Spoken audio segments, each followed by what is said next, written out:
मुख्यमंत्री भजनलाल शर्मा का दिल्ली दौरा। जयपुर से सीएम भजनलाल ने उड़ान भरी है। थोड़ी देर में नई दिल्ली एयरपोर्ट पहुंचेंगे मुख्यमंत्री भजनलाल शर्मा।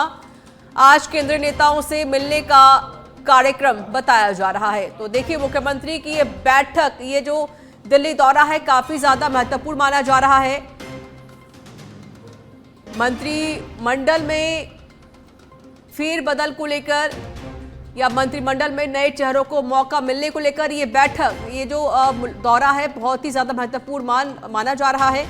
इस वक्त की बड़ी जानकारी आपको दे रहे हैं। मुख्यमंत्री भजनलाल शर्मा थोड़ी देर में दिल्ली एयरपोर्ट पहुंचने वाले हैं। हालांकि वो जयपुर से रवाना हो चुके हैं और थोड़ी ही देर में दिल्ली एयरपोर्ट पहुंचेंगे मुख्यमंत्री भजनलाल शर्मा। बड़ी जानकारी आपको दे रहे हैं। आज केंद्रीय नेताओं से मिलने का भी कार्यक्रम है। कई केंद्रीय मंत्रियों से मुलाकात कर सकते हैं मुख्यमंत्री भजनलाल शर्मा। और ये मुलाकात जो होनी है, बहुत ही ज़्यादा महत्वपूर्ण मानी जा रही है। इस मुलाकात में कई मुद्दों को लेकर बातचीत हो सकती है। बड़ी खबर दे रहे हैं आपको। मुख्यमंत्री भजनलाल शर्मा जयपुर से रवाना हो चुके हैं और थोड़ी देर में दिल्ली एयरपोर्ट पहुंचने वाले हैं मुख्यमंत्री भजनलाल शर्मा।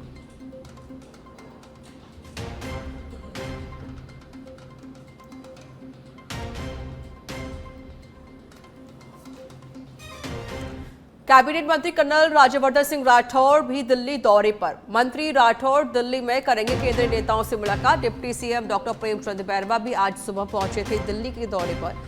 राजस्थान को लेकर दिल्ली में राजनीतिक हलचल तेज हो गई है। अब मुख्यमंत्री तो देखिए दिल्ली पहुंचने वाले हैं, साथ ही राज्यवर्धन सिंह राठौर, डॉक्टर प्रेमचंद बैरवा भी दिल्ली मौजूद हैं। और इन नेताओं के दिल्ली जो दौरे हो रहे हैं, कई मायनों में महत्वपूर्ण भी हैं। हलचल तेज हो चुकी है। कैबिनेट मंत्री कर्नल राज्यवर्धन सिंह राठौर भी दिल्ली के दौरे पर हैं और दिल्ली में केंद्रीय मंत्रियों से मुलाकात करेंगे Rajyavardhan Singh Rathore. Deputy CM doctor Premchand Bairwa भी आज सुबह दिल्ली ही पहुंचे हैं। मुख्यमंत्री का दिल्ली पहुंचना, राज्यवर्धन सिंह राठौर दिल्ली में मौजूद है, डिप्टी सीएम भी दिल्ली में मौजूद है।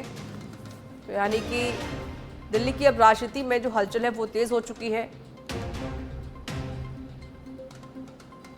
खबरों में आगे बढ़ते हैं। जयपुर से बड़ी खबर है। बता दें कि आईपीएल के टिकट की कालाबाजारी पर राज्य मानवाधिकार आयोग गंभीर है। आयोग चेयरमैन जस्टिस जीआर मूलचंदानी ने लिया है प्रेस संज्ञान। स्वप्रेरणा से प्रेस संज्ञान लेकर जयपुर पुलिस कमिश्नर से तलब की है रिपोर्ट। मामले की गहन अनुसंधान कर तथ्यात्मक रिपोर्ट पेश करने के आदेश दिए गए हैं। राजस्थान रॉयल्स के उपाध्यक्ष राजीव खन्ना से भी आयोग ने कहा, टिकट की बिक्री पारदर्शी तरीके से विक्रय कराएं। 30 अप्रैल सुबह 11:30 बजे आयोग करेगा मामले पर सुनवाई। तो राज्य मानवाधिकार आयोग गंभीर नजर आ रहा है। आईपीएल के टिकट की कालाबाजारी यहां पर देखने को मिली है। टिकट की बिक्री पारदर्शी तरीके से विक्रय कराए जाने की बात कही गई है।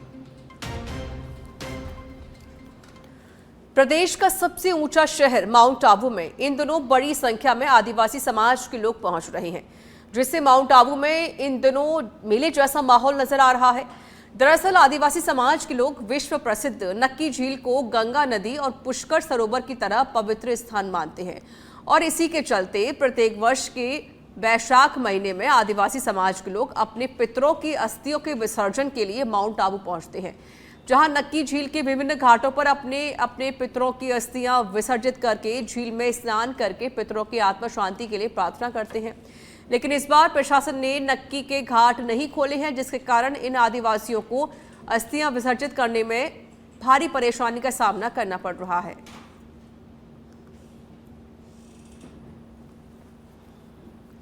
चूरू एएसपी लोकेंद्र दादरवाल की अगुवाई में जिला जेल में औचक निरीक्षण करके सर्च अभियान चलाया गया।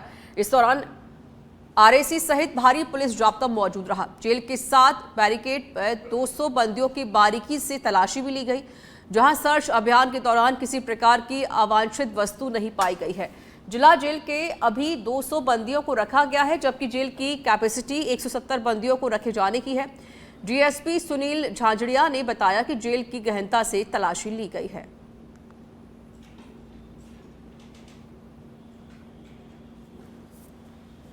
इस पे जेल चूरू का निरीक्षण किया गया, जिसमें श्रीमान एडिशनल एसपी साहब, एसडीएम साहब, सदर कोतवाली व करीब 75 आदमियों का जाब्ता था और ये निरीक्षण करीब 1.5 घंटे चला और किसी प्रकार की कोई अवांछित वस्तु जेल में दौरान निरीक्षण नहीं मिली। कितने बंदी हैं और कितनी कैपेसिटी है जेल की? इसमें जेल की कैपेसिटी करीब 170 आदमियों की है और वर्तमान में यहाँ 200 कैदी मौजूद हैं। मुख्यालय के निर्देश पे जेल खैरतल तिजारा के एसीईओ संजय यादव को चप्पल मारने वाली कोट कासिम प्रधान विनोद कुमारी सांगवान की गिरफ्तारी और सस्पेंड करने की मांग उठ रही है, जिसको लेकर पंचायत राज कर्मचारी अलवर कलेक्ट्रेट पहुंचे और जमकर विरोध प्रदर्शन किया गया, जिसके बाद अलवर कलेक्टर को ज्ञापन देकर आरोपी प्रधान के खिलाफ कार्रवाई करने की मांग की गई है। सप्ताह बीत जाने के बाद भी हमारे जो एसीयू साहब थे संजय यादव जी, उनके खिलाफ जो मारपीट की जो घटना हुई थी, उसके ऊपर एक सप्ताह पहले हमने जो घटना के विरोध स्वरूप 22 तारीख को हमने ज्ञापन दिया था। ज्ञापन में हमने सारी चीज़ें प्रशासन को बता दी गई थी कि अगर उचित समय पर कार्रवाई नहीं होती है तो हम लोग अगली रणनीति के रूप में कलम बंद करेंगे, पेन डाउन करेंगे और कार्य बहिष्कार भी करेंगे।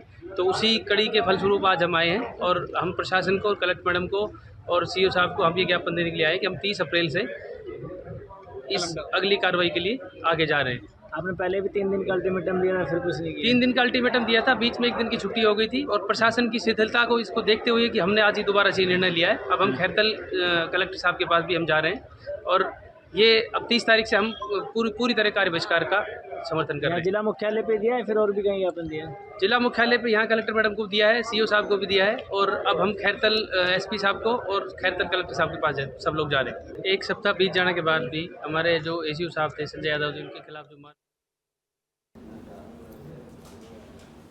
खबर डीडवाना से है, जहां पर किशनगढ़ हनुमानगढ़ मेगा हाईवे के छापरी टोल पर प्रदर्शन चल रहा है।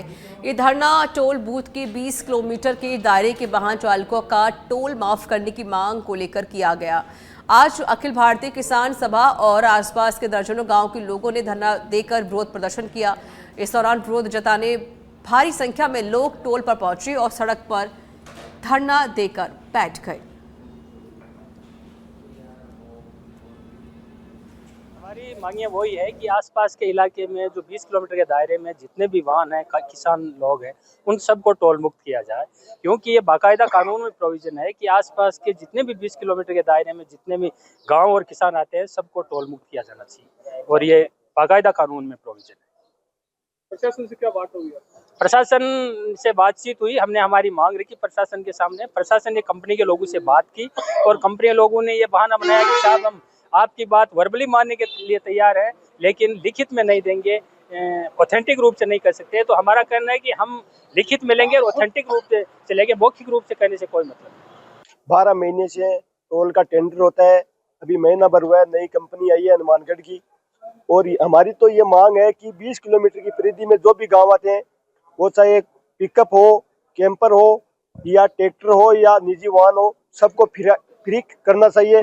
अगर यहाँ का प्रशासन फ्री नहीं करता है टोल प्रशासन, तो अखिल भारतीय किसान सभा के नेतृत्व में हम। बीकानेर में बिजली के साथ पानी का संकट भी छाया हुआ है, लेकिन सरकार के नुमाइंदे सिर्फ आश्वासन देकर लोगों से किनारा कर रहे हैं। नोखा वासियों ने पानी नहीं आने की शिकायत जलदाय विभाग के ऑफिस और अधिकारियों को दी है, लेकिन काफी समय से कोई समाधान नहीं हुआ। वहीं वार्ड की महिलाओं ने जलदाय विभाग में उनके सामने जमकर मटका फोड़ प्रदर्शन किया। अजमेर के आदर्श नगर थाना क्षेत्र में एक ज्वेलर्स की दुकान से अज्ञात महिलाओं ने करीब 1 किलो चांदी चुरा ली। पीड़ित व्यापारी ने आदर्श नगर थाने में मुकदमा दर्ज कराया है। वहीं दुकान में सीसीटीवी कैमरे नहीं लगा होने के कारण पुलिस को जांच में कठिनाई हो रही है। फिलहाल पुलिस आसपास के चश्मदीदों से पूछताछ कर आरोपियों की तलाश कर रही है।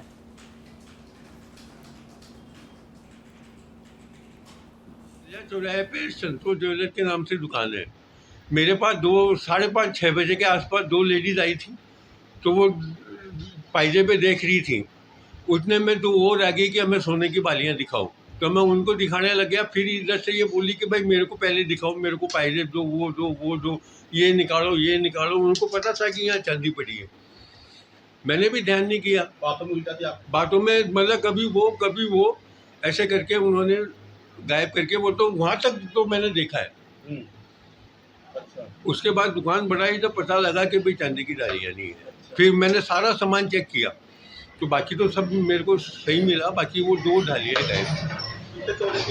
ये एक 751 ग्राम की है और एक 250 ग्राम की है। कीमत कितना? लाख। चूरू के सदर थाना क्षेत्र की ओम कॉलोनी में 30 वर्षीय विवाहिता की संदिग्ध हालत में मौत होने का मामला सामने आया है। ससुराल पक्ष की सूचना के बाद बिहार से पीहर पक्ष चूरू पहुंचा, जहां पीहर पक्ष ने विवाहिता की मौत पर शक जाहिर करते हुए मेडिकल बोर्ड में पोस्टमार्टम करवाने की मांग की है। ससुराल पक्ष का कहना है कि वो जहरीला पदार्थ सेवन करने के बाद उसे डीबी अस्पताल की इमरजेंसी वार्ड लेकर पहुंचे। इलाज के दौरान उसकी मौत हो गई थी। फिलहाल पुलिस पूरे मामले की जाँच कर रही है।